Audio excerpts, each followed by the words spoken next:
Bonjour à toutes et à tous. Alors aujourd'hui, je vous propose de vous présenter un petit résumé de la séance que j'ai pu faire aujourd'hui avec mes secondes dans le chapitre ondes et signaux.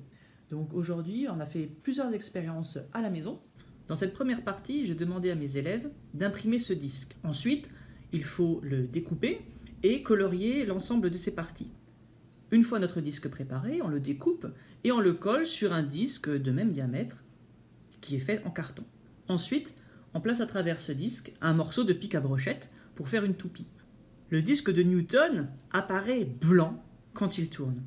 Pourquoi ? Eh bien tout simplement parce que la lumière blanche est la synthèse de toutes les couleurs de l'arc-en-ciel.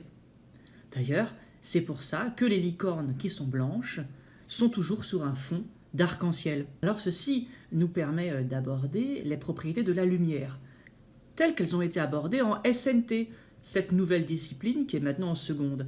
Et oui, en SNT, on a appris que l'écran d'ordinateur ou l'écran du téléphone portable est composé de pixels, des tout petits carrés, qui sont en fait eux-mêmes composés de 3 couleurs, le bleu, le rouge et le vert, qui s'allument à des intensités différentes. Et suivant l'intensité de ces couleurs, notre œil va percevoir une couleur spécifique.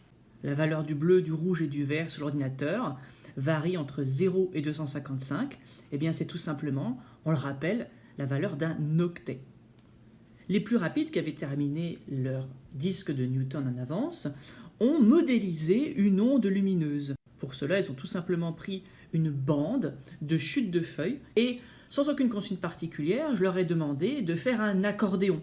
En fait, cet accordéon modélise tout simplement une onde électromagnétique, une onde lumineuse. Et je leur ai donné aucune consigne, ce qui fait qu'on a vu apparaître des ondes avec des propriétés différentes. Clara, elle, a trouvé que la distance entre chacun de ces pics était de 1,3 cm, alors que Nicolas, lui, a trouvé que la distance entre chacun de ces pics était de 2,4 cm. Des rayonnements électromagnétiques avec ces longueurs d'onde ne sont pas visibles par l'œil humain, qui n'est capable de voir que des rayonnements électromagnétiques entre 400 et 800 nanomètres.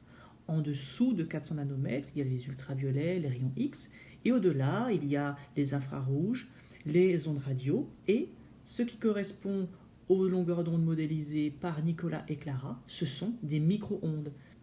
Et quel appareil crée des micro-ondes dans notre maison ? Eh bien oui, le four à micro-ondes. Et le micro-ondes, on connaît quelque chose à son propos.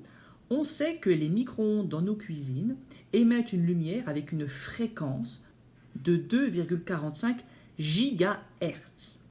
Et nous, on va se servir de ça pour mesurer la vitesse de la lumière dans notre micro-ondes. Mais il nous manque une petite donnée. On ne connaît pas la longueur d'onde de notre micro-ondes. Donc, pour mesurer la longueur d'onde de notre micro-ondes, on va mettre dans ce micro-ondes une assiette sur laquelle on a mis du chocolat en bande et on va lancer le micro-ondes pendant à peu près 1 minute, ceci afin d'observer où est-ce que le chocolat va fondre. Sans rentrer dans le détail du fonctionnement du micro-ondes, on peut raisonnablement imaginer que le micro-ondes envoie des ondes et qu'à certains endroits, ces ondes sont toujours au maximum et chauffent au maximum. Donc la distance que l'on va trouver entre les deux points de chocolat qui sont fondus correspond à notre longueur d'onde. Mais avec ça, je ne sais pas quoi faire pour mesurer la vitesse de la lumière. Alors on va partir sur quelque chose qu'on connaît. On a déjà vu dans les chapitres précédents les définitions des vitesses. On sait que la vitesse, c'est la distance divisée par le temps. Et pour la vitesse de la lumière, qu'on appelle c comme la célérité, nous allons prendre comme distance la longueur d'onde, c'est-à-dire l'écart entre deux pics. Et pour le temps, nous allons prendre le temps qu'il se passe entre deux pics, qu'on appelle la période t. On sait aussi que la fréquence, c'est l'inverse de la période. Donc au final, la vitesse de la lumière, c'est rien d'autre que la longueur d'onde multipliée par la fréquence. Alors là, le calcul il est super facile. Lambda, on vient de le trouver, il faut bien entendu le convertir en mètres. Et nos gigahertz, il faut bien entendu les convertir en hertz. donc 2,45 10 puissance 9 Hz, qui sont des secondes moins 1, et on trouve au final une vitesse de la lumière de 2,7 10 puissance 8 mètres par seconde. Ce qui finalement, vu les incertitudes de mesure, n'est pas trop mal, non?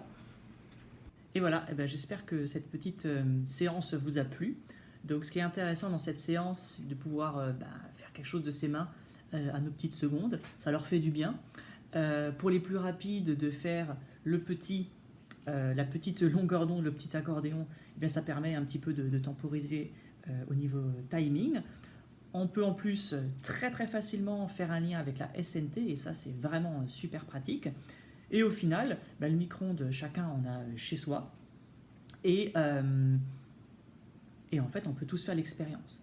Par contre, ce qui est peut-être plus difficile, suivant là où on habite, c'est de trouver le chocolat au bacon. Alors, le bacon c'est bon, le chocolat c'est bon, mais est-ce que les deux ensemble c'est bon?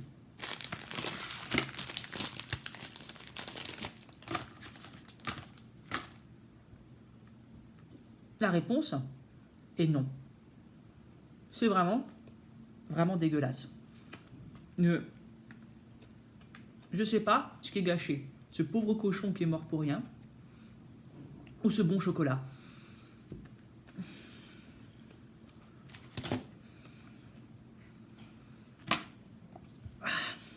C'est pas top. Allez, hein. À plus.